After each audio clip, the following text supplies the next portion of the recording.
Welcome into the Analyst in the Armchair, an NFL podcast where one host is obsessed with stats and spreadsheets, and the other just really loves yelling at the TV on game day and has plenty of opinions.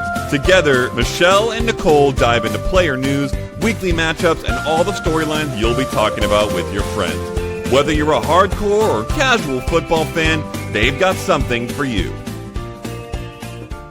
Welcome into episode 7 of The Analyst and the Armchair. I'm Michelle Majuk. I'm the analyst part of the show. This is Nycole Bernstein. She is the Armchair. We have an awesome episode for you today to talk through all the Week 5 games, the super annoying injuries going around the league, and a quarterback change for a really, really bad team that desperately needs any hope at the quarterback position. We will be getting through all of that today. I did want to talk about real quick, though, about how bad we were last week. It was embarrassing. Our game picks were incredibly bad. So bad. I'm really sorry. Mine was a little better than yours. You won by one game, but they were both really, really bad. I was 7-8-1 because that stupid tie, which we'll talk about later. I won't even say anything right now. I know how upset you are about the tie. And then, you were, 8-7-1. That's right. Yeah. Not good. It was not good. A lot of I feel like I was really proud. I hit on the Giants beating the Chargers. Sure. But that was the one thing I could cling to for the week. Which was a good pick. The rest of our picks were not. We got a lot of games wrong the same. Yeah. Yeah, it was. And most of them were close, but not a good showing for us. It was not. We'll be better this week for sure. I'm very confident. We have 2 less games to lose on this. I feel like I got cocky last week and I was trying to pick some really bold picks because I was doing so well the first 2 weeks. Right. I'm going to get back to being reasonable and thoughtful with my picks. For the first time ever. Sure. You thoughtful and reasonable. Mm-hmm. We have so much to get into it. So let's hop into the opening drive where we discuss the latest NFL news. The opening drive. So we have a new starting quarterback in the league. It is Dillon Gabriel for the Cleveland Browns, their 3rd round pick. They're finally moving on from Joe Flacco, which, by the way, I think they totally needed to do. It's the right call. But Shedeur Sanders, they're still keeping their 5th round pick, still keeping as their 3rd string quarterback with Joe Flacco as a backup. So they're making one good move and then being stupid with the other. Well, does it change that much if he's number 2 and he's number 3? Kind of, because he has to be the emergency quarterback now in games. He can only come in if both Gabriel and Flacco were to get injured. That's the only way he can play. That tells me what I need to know about his ability to play quarterback in this league. See, I think the Browns are just being petty. Why? Because of his personality, because of everything. I don't think there's a single person in this world besides maybe, Dillon Gabriel fans and his family. They literally just his family that think that he's a better prospect and a better quarterback than Shedeur Sanders coming out. I'm not saying Sanders will be good in the NFL, right? But I could put down I might put down on my house that Dillon Gabriel will not be a good NFL quarterback. Oh, so I'm fine with them going to Dillon Gabriel first. You drafted him first. They clearly liked him as a prospect to draft him. They've seen him in practice. They're saying, okay, we want to give him the shot first. That's fine. But to even have Flacco as an option to come back in, why? Why? Your season's done. You guys stink. Just go with the quarterbacks that you wasted 2 draft picks on for no reason. Well, I agree with you. I think if you were going to draft them, you need to play them, obviously. And shout out to Bernie, my dad. He called it. He literally called me on the phone this weekend, and he's like, he loves Cleveland. It's his team, ride or die. Before that was even a thing. Poor man. I know. The factory of sadness is at it again. But Bernie, he called me and he said, it's time. They got to put in the rookies. And I was like, you're not wrong. And then a couple days later, guess what? So shout out, Dad. But I agree with you. I think if you're going to draft these quarterbacks, give them a chance. You have nothing to lose except the games you're already losing anyway. So I think it's the right call. Give them some reps in games you're quite frankly not going to win anyway. I don't hate the Joe Flacco as the number 2 just because I wouldn't want to have 2 rookies back to back. But what does it matter? They're averaging 14 points per game. They are 1-3 because they pulled out that crazy win against the Packers because they scored 13 points and they couldn't score anything until the end of the game. Right. I don't know. Joe Flacco has been the worst quarterback in the league with a 60.3 passer rating this year. Yeah. I think just go. Who cares if you lose? It's true. Their goal at the end of the day is to find a franchise quarterback. So losing is good, right? Yes. This is why it was always stupid for them to use 2 draft picks on rookie quarterbacks. You're just wasting them because the whole goal is for next year to get one of those top 3 picks and to take a quarterback in a better draft class. Right. I don't know. We'll It's just see. silly. Listen, it worked out for the Giants last week. Maybe because Jackson Dart is a good sure, prospect. Sure. Yeah. We'll see. That's the one huge piece of NFL news heading into week 5. But we had a lot of injuries in week 4 that we just want to discuss quickly. Malik Neighbors and Tyreek Hill both out for the season. Malik Neighbors is out for the season with a torn ACL. Just as we get Jackson Dart and some hope, right? We're excited. We're watching the game. The Giants look so much better. Mm-hmm. It's exciting. And then Malik Neighbors has to go down with a torn ACL. If I was a Giants fan, I would be sad right now. Very sad. Real sad. Yeah. It's not great because Jackson Dart can only do so much as a rookie. You can love him and he can do stuff with his legs.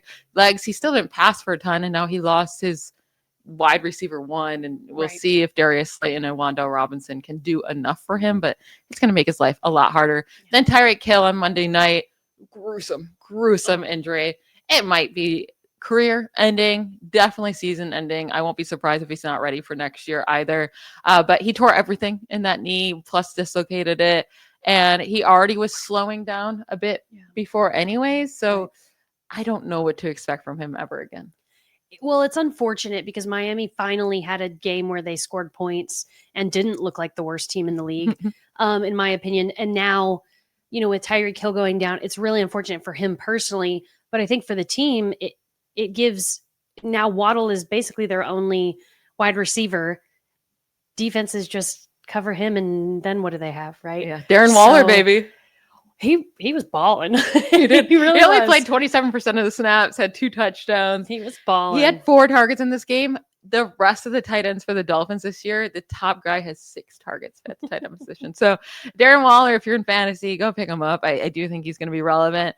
But with Tyreek Hill, I just want to say one quick note. There have only been 3 wide receivers to tear their ACL at 30 years old or older and come back and have a season with at least 750 receiving yards. Oh, man. In any season of their career after that, not even the next season. It was Jordy Nelson, Julian Edelman, and Reggie Wayne, which none of those guys were known to do it with their speed, right? They're really smart players, really good route runners. So this is going to be different for him. And really, it was only Nelson and Edelman that had more than 800 receiving yards because Reggie Wayne had 779. So not looking great. No. Not looking great. It's unfortunate. It's really unfortunate. Trey Benson, we got news today randomly. The running back for the Cardinals, he's going to be placed on IR with a knee injury. So they already lost James Conner, Amari DiMercato, Michael Carter. Those are their guys, I guess. Listen, I didn't even know who those people were, if I'm being honest. What are the Cardinals going to do? I don't know. Marvin Harrison Jr. and Kyler Murray cannot get on the same page. Yeah. So they're just going to be really, really struggling on offense. Luckily, they're playing the worst team in the league, possibly against Titans. So they should still win. We'll get to that game later. Yep. Lamar Jackson, hamstring injury, could miss multiple weeks.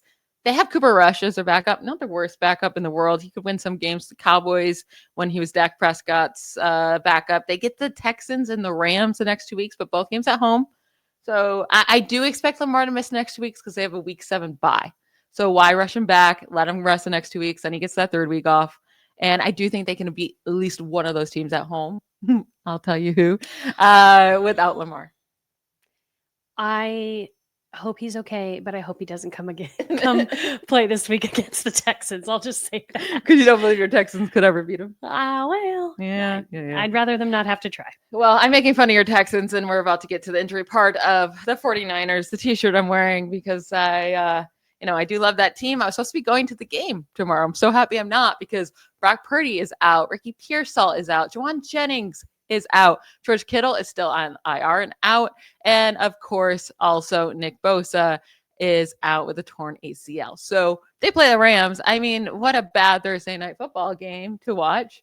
And it's my birthday. And I have to watch the 49ers get destroyed by the Rams because they have nobody to play. I feel like we say it every week. Like, what can you even do if you're the 49ers right now? I mean, Maybe get a new training staff because what is happening? Maybe so. I mean, but they're going to hobble into the next few weeks as a team, and I mean, it's going to be the McCaffrey show. Yeah, but like the defenses are going to put 100 people in the box. Yeah, if Mac Jones is even playing, he has a hurt knee, right? Right. And he has no one to pass to. Jake Tonjes and Demarcus Robinson. Those are his two guys. Yeah. Christian McCaffrey. Oh, it's going to be miserable. But we are going to get into all of the week 5 games, including this 49ers Rams game. And for once, I have to pick against my 49ers because, I mean, how long can you say they can overcome these injuries? They cannot this week. We'll get into that in our Between the 20s. Between the 20s. All right, let's hop into these week 5 games. We're going to discuss some of these really good games in detail. And then we'll just give you our game picks because there's a lot of bad games on the slate for week 5. But we got to start with this Thursday night football game. Instantly a terrible Thursday night football game because of all the injuries we just talked about. Clearly, we're both going to pick the Rams to win. They are 7-point favorites.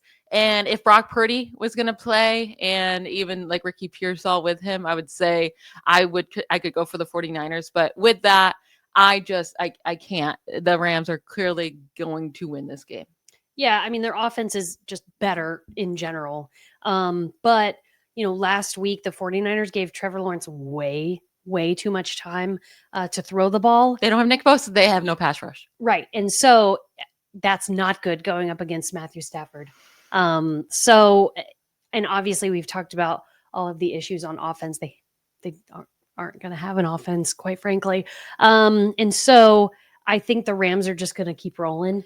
But I do think they're frauds. And unfortunately, there's no way to even prove it over the next 2 weeks because the 49ers have nobody playing.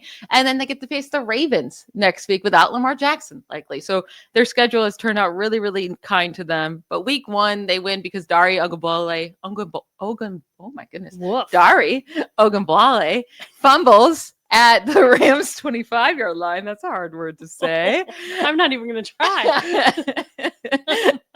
He fumbles at the 25-yard line with less than 2 minutes to go. They're driving. They're likely going to take that lead. And then they play the Titans. They beat them. Cool. The Titans stink. They lose to the Eagles. And then the Colts, we'll talk about later. But, I mean, 2 touchdowns got taken away over the stupidest plays ever by A.D. Mitchell. So they could easily be 1-3 right now, and they could be facing the 49ers full strength and the Ravens full strength. And I think they could be going 1-5, but you can only play who you play. You can only have the results of the games that you have. So I think they're huge pretenders at the moment, but they're going to keep winning. Do you think I think that's wildly exaggerated. I think the Rams look good. And quite frankly, they were able to limit Jonathan Taylor last week. I think they'll be able to do the same this week with Christian McCaffrey. Limit Jonathan Taylor. And we will go from there. Okay. Yeah, they limited him because A.D. Mitchell doesn't know how to play football. But that's the only reason whatsoever. He still had a fantastic game. We'll move on to another NFC West team. It's the Seahawks playing maybe the best game of the week against the Buccaneers. And yes, that's how bad the slate is, that the Buccaneers versus the Seahawks is the best game of the week. But I am very excited for it. And the Seahawks are 2.5-point favorites. Mm-hmm. And we have differing opinions on who will win this game. I'm picking the Buccaneers. You're picking the Seahawks. That's right.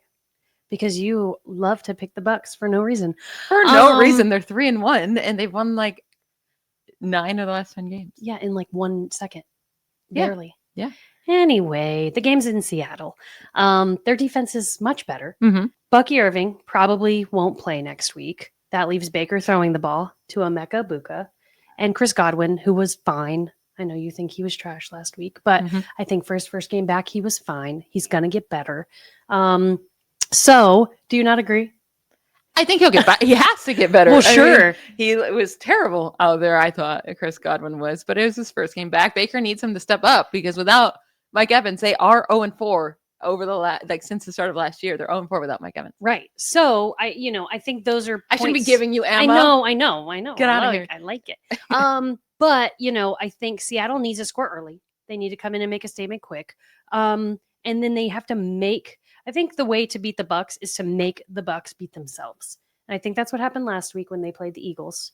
They had the couple turnovers. I think, if a team can come in like Seattle and score and have a really stellar defense, then I don't think the Bucs can win. I think the other thing is, a couple weeks ago I said hey, the Seahawks need to be throwing the ball to Cooper Kupp. That next game, they throw the ball to Cooper Kupp and they win the game against the Steelers, right? Mm-hmm. And so they have to do the same thing, spread the defense of the Bucs across Cooper Kupp and JSN, and they'll be good to go. There is a lot of reasons why the Seahawks can win this game. You mentioned they're home. The Bucky Irving's out, and Baker can make his mistakes without Mike Evans. I think also, though, the same reason why you think that the Buccaneers might struggle with their bad run game, the Buccaneers' run defense is elite. So if the Buccaneers can stop Kenneth Walker, and Zach Charbonnet, right, and force Sam Darnold to win this game. Mm-hmm. When you force Sam Darnold to win a game, it can get real ugly real fast with mistakes. Now, the Buccaneers have a ton of injuries on defense that might help out, but I just think overall Baker will overcome this all, and he's a better quarterback than Sam Darnold. So that's why I'm going with that. But before we move on to the next game, I want to just talk about this game a little bit because I am really, really excited. And I want to talk about these journeymen.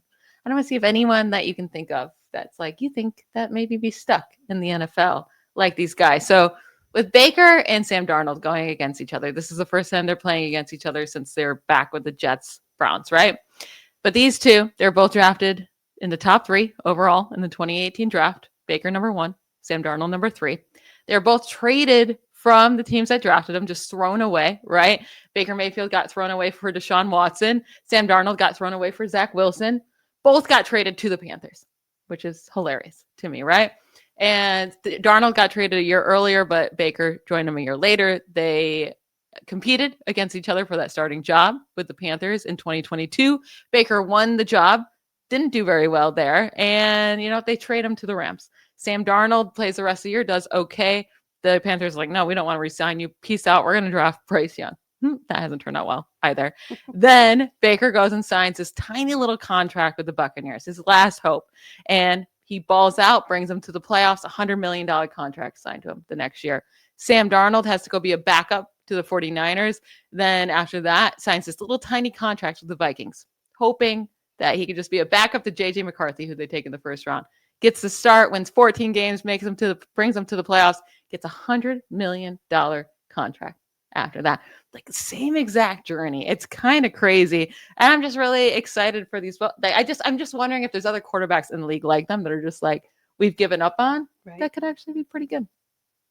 I mean, I would almost argue that Daniel Jones could be one of those. Well, yeah, right now he's doing it. Right. He's doing the thing. Yeah, I think there are definitely guys out there. But this will be a fun game to watch that matchup. It really, really will. Mm-hmm. All right, we're going to move on to your favorite team, the Commanders. They finally look like they're going to get Jaden Daniels back. Oh, yay. They need him, right? Marcus Mariota starting. It's just not it. It's not as fun whatsoever. They need Jaden Daniels back. Mm-hmm. Tough matchup against the Chargers. This should be a really fun game. It's in LA. Chargers are 3-point favorites. And you're, of course, taking Washington, and I respect it. You got to take your team. Last week, I chose against the Chargers for the first time this year. They lost, but I'm going back to the Chargers. I think that was just one of those trop games for them. That happens in the NFL all the time. I do think Washington's a good team, but I think the Chargers will handle them. I hope they don't. I know I've been on the Chargers train the last couple weeks. But, I think with Jaden Daniels back, throwing the ball to Debo and to Luke McCaffrey, which is surprising but fun.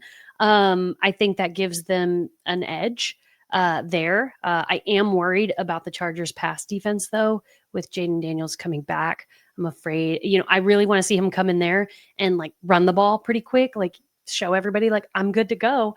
And I think the tricky thing with the Commanders right now is obviously their running game. It's not good. Yeah. Obviously that'll force Jaden Daniels to throw the ball. more, but I hope he uses his legs quite a bit in this game. So, for all of those reasons, I think the Commanders have a real good shot at taking this game. I do think this is very much 50-50. It's a coin flip because the Chargers lost Joe Alt, their tackle, after already losing Rashawn Slater, their other tackle. So, and the production from Justin Herbert just fell off after Joe Alt got hurt last week. So it could be ugly. The Commanders could get after Herbert. I just really comes down to the run game for me. And then also if Terry McLaurin has to be out, I trust the wide receivers more for the Chargers, and the Chargers defense is still killing it. So that's why I lean the Chargers, but I do think it's a coin flip. It could be a really good game. I know you said the Bucks Seahawks might be the best one, but Yeah. that one might be really good too. That's probably the second best one. Yeah. If not the best. For sure. This one could be good. We'll see. I just don't trust the Broncos. But we got the Broncos at the Eagles. And if this game was in Denver, maybe it would be a little bit better. But in Philly, the Eagles are 5.5-point favorites. We're both picking the Eagles. They've won 20 out of the last 21 games. And the one game they lost was when they had a 14-point lead and Jalen Hurts got hurt and had to leave the game, and then they blew the lead. And that was against Jaden Daniels in the Commanders. Right. But, I mean, they just know how to win. It's crazy. And I don't think the Broncos have excited me this year. It doesn't look like Bo Nix got better. It looks like he either stayed the same or got a little bit worse. The team just feels a little off to me. I know they beat up on the Bengals, but everyone has been. I think the Eagles take care of business this week. Yeah, I think this one's pretty easy to choose. The Eagles are keeping games closer than they probably should be right now. And I like Denver's defense. They're keeping games close. I just don't know that they have enough to stop Philly. I would love to see Saquon Barkley go off this game. He is due. He is due. He is due. And so, A.J. Brown was, again, non-existent last week. We need to see him producing more.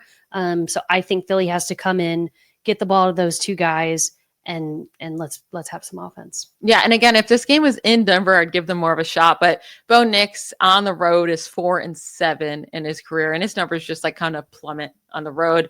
Philly's not an easy place to play whatsoever. So it's not like you're going into LA and it's okay, you could still be kind of the home favorites there. That's not going to happen in Philly. It's going to be a brutal environment. So yeah, I'm taking the Eagles with confidence. Mm-hmm. A game I have no right to be excited about whatsoever. It's the Raiders against the Colts. And I guess it's just my fantasy football mind, getting excited for a game that could be a lot of points, right? Sure. The Colts are my 6-point favorites, and we're both picking the Colts. I don't know about the points, but I think I'd be comfortable taking the points. I actually could see this being a 2-score game that the Colts win by. They should have won last week against the Rams, against a really good team. They should be 4-0. A.D. Mitchell is... I don't even know what he has to be so sad this week. I don't want to hate on the kid, but for you to go and celebrating before you cross the goal line and just have a fumble for no reason before. I don't even think he was dropping the ball in celebration. I think he literally just wasn't focusing and he turned his head and the ball just dropped out of his hands. I don't know what happened. Right. So they lose the 7 points there. And at that point, they would have taken a 17-13 lead at that point in the game. But instead, it goes out the end zone in a fumble, and the Rams get the ball back. So massive swing. And then later in the game, where the game was tied 20-20, Jonathan Taylor breaks off a 53-yard rushing touchdown. Mm-hmm. Gets called back because guess who? A.D. Mitchell, holding call. And then they have to punt the ball after that. And the very first play by the Rams is a 88-yard touchdown to Tutu Atwell. Mm-hmm. 14-point swing right there. Yeah. So they lost by 7 points in this game with 2 touchdowns that just got taken away for no reason besides A.D. Mitchell being an idiot. Well, to counter your point, mm-hmm. A.D. Mitchell, not a good game for you, bud. You know who also didn't have a good game? Who I said last week would look human, number one. Mm-hmm. And number 2, we would probably see their first interception. Okay. And he had 2. Ta-da! He had 2. And it was Daniel Jones. Mm-hmm. So, not saying I called it, but I called it. Now, he should have had an extra touchdown thrown on his sheet, but that got taken away because A.D. Mitchell just dropped the ball. Sure. Yeah. Mm-hmm. But that doesn't take away. Just because you score a touchdown doesn't mean you didn't throw an interception. It still should have been a 34-point game for the Colts, which is what they were averaging from weeks 1 through 3. but it wasn't. So we'll just stick with what it was rather than what it should have been. That being said, I don't see them losing at home against the Raiders. Geno Smith has not taken care of the ball yet this year. He is, I think, leading in interceptions. 7 interceptions. And you know who's behind him? Jake Browning. And I have it somewhere. Joe Flacco. So 2 backup quarterbacks. Yeah. So that's not good. Geno Smith, what are you doing? The other thing is Genty. And I know you're on the Genty train, okay? And you're so excited because he finally figured out how to play football last week. But here's the problem. 1/3 of his touches are 0 or negative yards. 1/3. But that's not his fault. It's not his fault that he can't run the ball? What's his position, Michelle? It's a running back. It's an offensive line. He also leads the league in yards after contact this year. So? In percentage of yards after contact. It's like 35%. It's actually a little more than 1/3, but I was being generous. But at the top of the list of yards after contact gain, it goes Jonathan Taylor and Ashton Genty in percentage-wise. Like, he's doing the best he can behind the line. Listen, I think it speaks to the fact that he's not as good as he looked last week. Okay. And this guy. And let me finish. I'm picking the vet every day. I think Jonathan Taylor plays much better than Ashton Genty this week. Why do we have to Genty? I'm just telling you. Yeah, Jonathan Taylor's the better running back right now. Well, duh. Yeah. But that's a reason why the Colts are going to win. And yeah. why Genty's game last week was a fluke. Okay. I'm also picking the Colts to win. But I think Genty is going to be great. She's just bitter because she traded me Ashton Genty in fantasy last week, right before they went off. It was for Travis Etienne straight up, which Etienne had a good game, but not as good as Genty. The timing was ironic too, because those games were at the same time and I was traveling. So I was just watching them on an iPad and I text her and I'm like, Etienne touchdown. And then I think Genty had a fumble at the same time and I was stoked. And then he turns around and has a touchdown and and then 2 more after that. Yeah, 3 right. touchdown game. Yeah. So do you know though, let me explain something to you. So whoa. In college, he had this weird stance where he stood up, right? It was not a normal running back stance. And Chip Kelly, being the stupid idiot he is as an offensive play caller, he was like, we're going to change your stance. No matter how good you were in college, we don't care. Mm-hmm. This is the NFL. Mm-hmm. They changed his stance. They let him go back to his stance this week for the first time. Do you think that has anything to do with it? Like you're talking stance before the play is called? Yeah. Oh, okay. Okay. Because I was like, Derrick Henry maybe he felt uncomfortable. Maybe. And then once they let him actually do the stance that he was so good in college, there was no reason to change it. Maybe he can get back. Well, we'll see this week. Yeah, but I still to the Colts. No matter what, I still think the Colts win because of all the reasons. They should have won last week against the Rams 4-0. They're the better team. Geno Smith can't stop turning over the ball. He has 3 interceptions now in 2 games this year. There's only 3 games this season where a quarterback has 3 or more interceptions, and Geno Smith has 2 of them. Yikes. Jake Browning's the other. Well, yeah. He's on a 17-game pace for 30 interceptions. Just throwing that out there. Hopefully he can turn that around for people who are hoping for Brock Bowers and Ashton Genty and Jacoby Myers, right? All that good stuff in fantasy. Let's get to another one of your teams that finally won a game last week. Don't be rude. I was wrong. I picked the Titans. Don't be rude. And they shut them out. They did shut them out, and I was mostly thankful. Yeah. I was thankful. But now they get the Ravens, and you would think going into Baltimore, you'd say they have no shot, but looks like Lamar Jackson could be out. With Lamar Jackson out, yesterday they're 9.5-point favorites. I have to go look at the update. If Lamar's out, they'd probably change that line. Mm-hmm. I'm still picking the Ravens, even if Lamar's out. Well, tell me why. Because I think Derrick Henry is good enough to take care of this team. If he's not fumbling the ball. Yeah, well, that's one thing he has to not do. Mm-hmm. But I think Derrick Henry, he's always destroyed the Texans. He has a lot of familiarity. Why do I even try to pronounce words today? I don't know. Yeah, as soon as I was going for that word, I was like, Michelle, you're over your head. There's a lot of vowels coming up. Yeah. But he's used to, is what I should have said, the Texans. And he's always destroyed them. Now, obviously, different defense, different coach. It's a whole different scenario. But he's had a lot of experience going against them as, being the Titans running back in the day. Mm-hmm. I trust the Ravens at home with Derrick Henry. And I don't think Cooper Rush is a bad backup quarterback. Mhm. The Texans, yeah, they put up 26 points against the Titans last week, but their offense has been so incredibly bad. And even though the Ravens defense is trash as well, Mhm.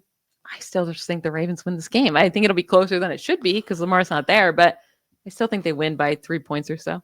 Yeah, I mean, you're not wrong. And this, I will say, was a toss-up for me, picking wise. Although I've stood by the Texans thus far. I don't want to, jump ship now. But yeah, the Texans finally figured out how to throw the ball and for receivers to catch the ball and score what's called touchdowns instead of just field goals. So I'm very thankful for that. I'm hoping that it gives them the confidence they need to go into Baltimore and play the football I know they can play. The biggest thing on defense probably this week is they cannot let Derrick Henry get hot. Because if he gets hot, it's game over. Mm-hmm. And that's all the Ravens have to do. Just keep feeding Derrick Henry. Even if he's struggling at first, he will end up getting hot. Just keep feeding him the ball. Yes. Now, one thing I did love to see last week is the utilization of Woody Marks. Mm-hmm. He looked so good. It was so much better than Nick Chubb. So fun. And I hope they can continue that this week. He had a bunch of rushing and receiving yards. Yeah. Like he just looked good all around. So I'm hoping that they can, add that into their plays this week and finally let CJ do his thing, which is to throw the ball and score touchdowns. Now, the one thing, like the Ravens don't have a good pass rush. So if CJ Stroud can have a second, he's good when he has a second. Right. When he's blocked, right? He's fine. And then Woody Marks, like you said, he looked great. And the Ravens, if you have Woody Marks in fantasy, play him because the Ravens have allowed the most fantasy points to running backs this season. Yeah. And I hate it because you have him going up against me in our league. We're playing against each other. It's not going to be a friendly weekend. And she has him, and he's probably going to be great. So get him in your lineup. We have one more game to talk about in detail, and then we'll get to the rest of our picks here for a lot of bad games this week. But Chiefs against the Jaguars. Somehow the Jaguars have a better record than the Chiefs. Jaguars are somehow 3-1. Now they got to play the Panthers. They got to play the Bengals and lost. They should be 4-0. Mm-hmm. It's so crazy. They lost to the Bengals, the Texans, and then the 49ers, which just every ball bounced their way possible. And the 49ers had no pass rush or anything. Mm-hmm. The Chiefs are 3.5-point favorites on the road. We're both taking the Chiefs. Mm-hmm. I think at this point, they're going to be up and down this year, but they know how to win gross games. They also got Xavier Worthy back, which I think is huge. They took care of business against the Ravens. Yes. I think they're completely fine. And I trust Patrick Mahomes so much more in primetime than Trevor Lawrence. And again, Trevor Lawrence just got so lucky against the 49ers. And he's getting really lucky this year. This dude, Trevor Lawrence, is so overpaid. 78 passer rating this year. That ranks 30th among 33 qualified quarterbacks. He has the 4th lowest passer rating in the league this year. The 3 guys that have worse are Joe Flacco, Cam Ward, and Jake Browning. Those 3 guys have a combined record of 1-9. And Trevor Lawrence sitting there at 3-1. Right. So nothing to do with Trevor Lawrence. He can't connect with Brian Thomas Jr. Can't connect with Travis Hunter. The defense has been stepping up, but I think they've played some really easy offenses. So yeah, this game is probably not going to be close at all. Oh, you don't even think it's going to be close? No, because I think Kansas City is kind of figuring out what they need to do. Obviously, Xavier Worthy coming back was huge for them. But even on offense, they completed so many of their 4th downs, and their red zone was really good. So to me, they're finding their groove. I hate to say it because I'd love for them not to, and I'd love for them to be, 1-5 at this point. But I just don't see it happening. And Jacksonville, like you said, they look like their record is looks like they're good, but it's honestly, don't get mad at me, but the same as the 49ers. Like what? I didn't know you were going there. Your face. Like I was shaking my head. Yeah. And then you said 49ers. I was like, but like the 49ers shouldn't be 3-1. Why? Because they're playing 3rd string dudes. Oh, yeah, but they're still playing well. Oh my gosh. The Jaguars are playing bad with their $180 million quarterback. You just hate Trevor Lawrence, quite frankly. But anyway, I don't hate Trevor Lawrence. They're figuring out how to win the games they need to win. Trevor Lawrence is not good. the team is figuring out how to win games. And this one, and I said it last week, there was an upset of the week. It was Jacksonville, and they won. But anyway, so Hater. I just think they didn't have any turnovers last week, which I think was the first game that they had. Because Trevor Lawrence threw about 500 interceptions in that game. Actually, he did throw one that was caught, and it was called back due to holding or whatever, something stupid. Right. And then, but Fred Warner should have had another 3 interceptions in that game. The ball just kept bouncing in unbelievable ways for the Jaguars. Like unbelievably lucky ways for the Jaguars. Okay, but had it been the And then also, whoa, at the end of the game, Brock Purdy fumbles, and he shouldn't fumble. Hold on to the ball. Like, don't be an idiot. Don't fumble. He's turning over the ball too much. I love Brock Purdy, but stop turning it over. But he fumbles, right? The ball sits at the stupid center's feet for, I feel like, at least 3 hours. I am watching this, and I'm screaming. I have just looked down. The crowd is screaming. Like, what does he think is happening? You don't see the ball in the air. You don't see anyone moving. What do you think is happening? And he's just, well, he's a big boy. He's just looking up at the air, doing nothing. They're sitting. You don't feel the ball touching your cleats. He could have just picked it up so easily. Instead, the Jaguars, get it, because Jake Brundle is my least favorite person on this planet. That's not true. I have many other people I dislike more. I think you should have picked that for your rant of the week. That game, I was so upset. I feel like you need to go run a lap or something after that. I'm very upset. Goodness. But yeah. Okay. Anyway, Chiefs are gonna win. Yeah, Bummer. Jaguars are overrated. No one's happy. Now let's get into some of the games that we can fly through a little bit faster. Not really like super entertaining. We got the Vikings against the Browns in London. And yeah, we already talked about Dylan Gabriel taking over this job. Vikings are 4.5-point favorites. They're already in Europe. They played in Ireland last week, so less of a trip for them. Obviously, they already are situated with their bodies being a different time zone. So I think that's already an advantage for them. Instead of the Browns traveling with a rookie quarterback, a 3rd-round rookie quarterback at that, getting his first start. And Brian Flores blitzes like crazy and has a very confusing defense. He's going to confuse the hell out of Dylan Gabriel. Mm-hmm. The Vikings are going to win.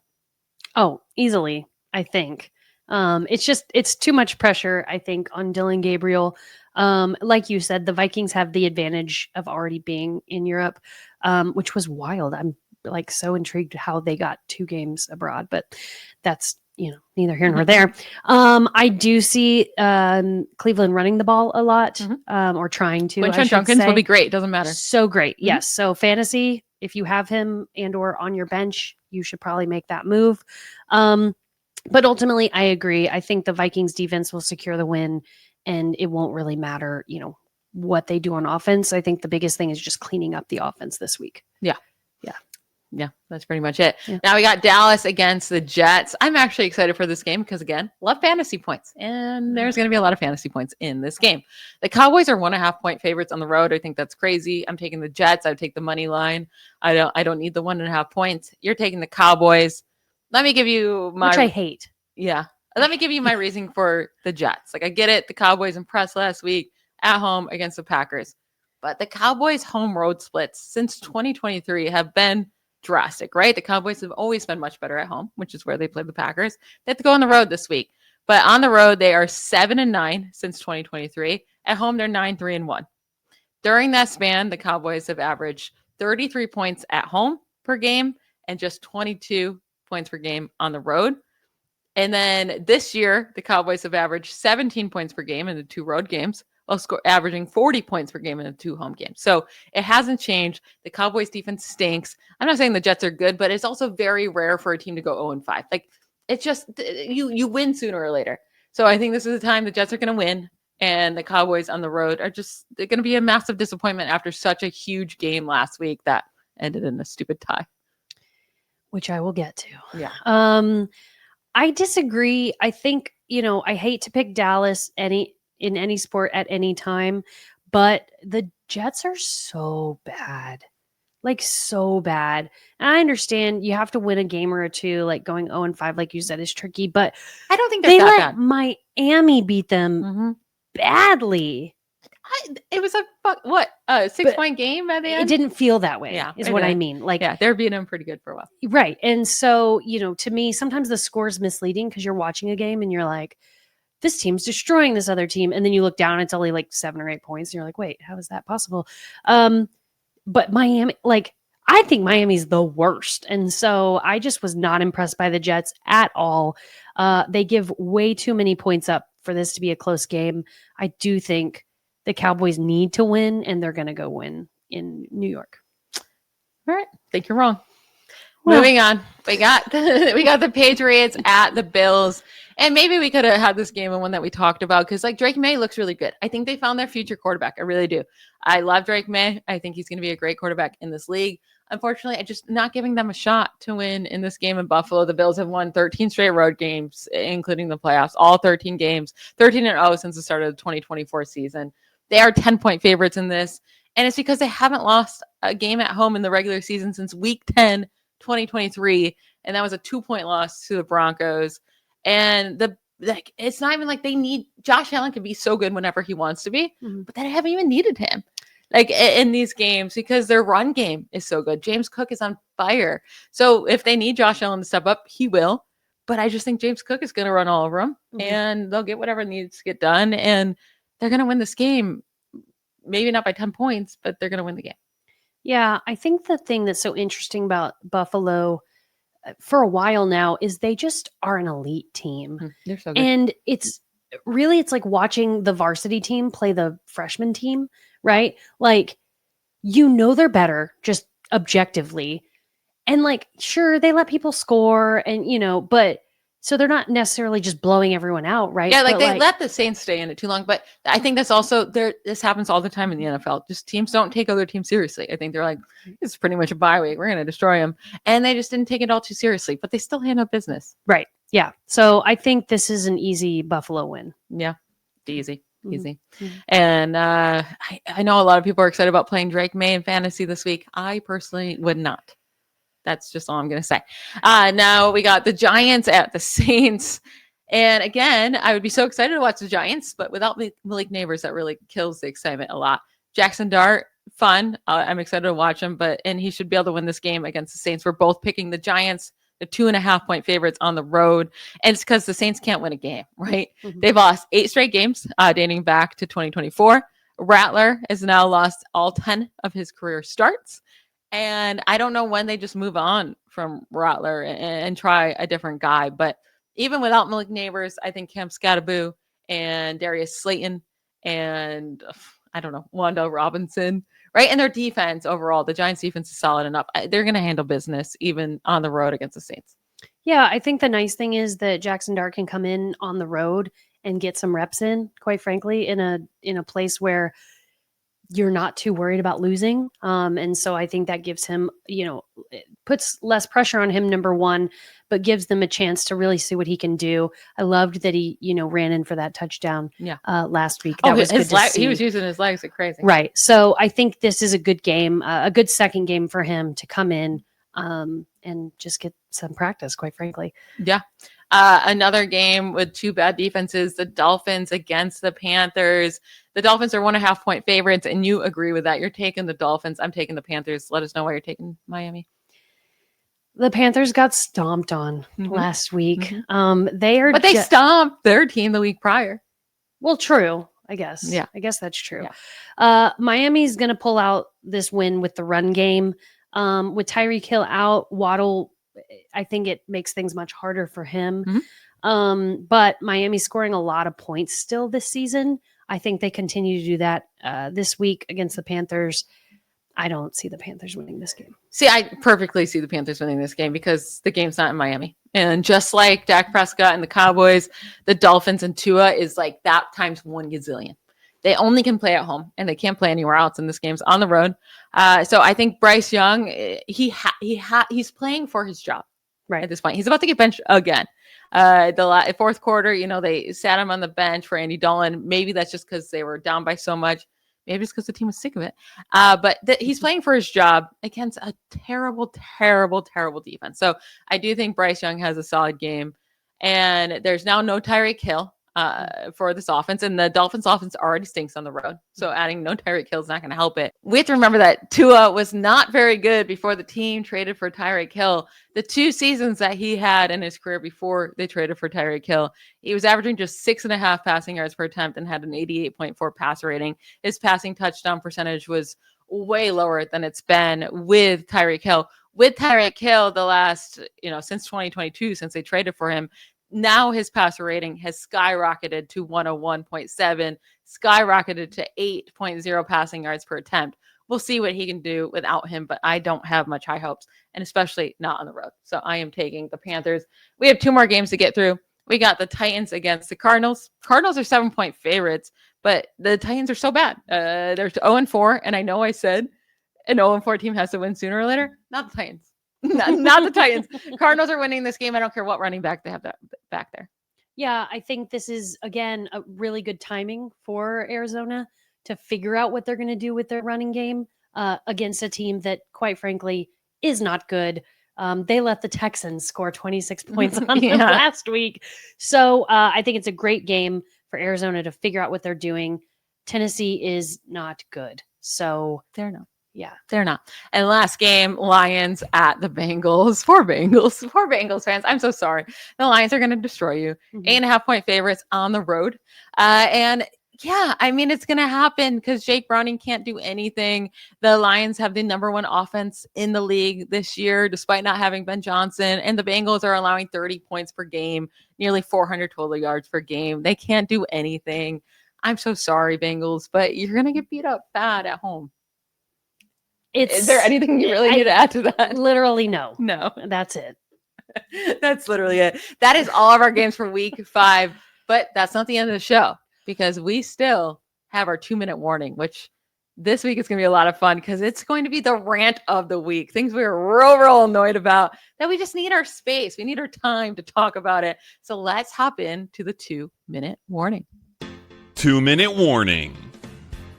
All right, Nycole, you've been waiting for this for a full week. You've been waiting to talk about this. I shouldn't say a full week, but since Sunday night. Long enough. Give me your rant of the week. I want everyone to know I made Michelle change our 2-minute warning this week because I had to rant. I need to rant. So here it is. I was on a plane most of Sunday.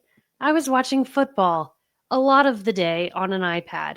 I am walking through airports with my phone like this. I am that girl, okay? I'm trying to board a plane, and there's a great game going on. It's the Dallas Cowboys and the Green Bay Packers. Should the Packers have destroyed Dallas? Yes, they should have. But did they? No. Because they allowed them to look like a football team. And so I am sitting on a plane watching the end of this game thinking, this is a great game. Unfortunately, but it is. And then it ends in a tie. And when I tell you, I felt my blood pressure rise. That is not an exaggeration. I looked on my heart rate on my watch and it was risen. Okay. A tie in the National Football League is so embarrassing. Whoever decided that this was a good idea, shame on you. Your mom is embarrassed of you. Okay.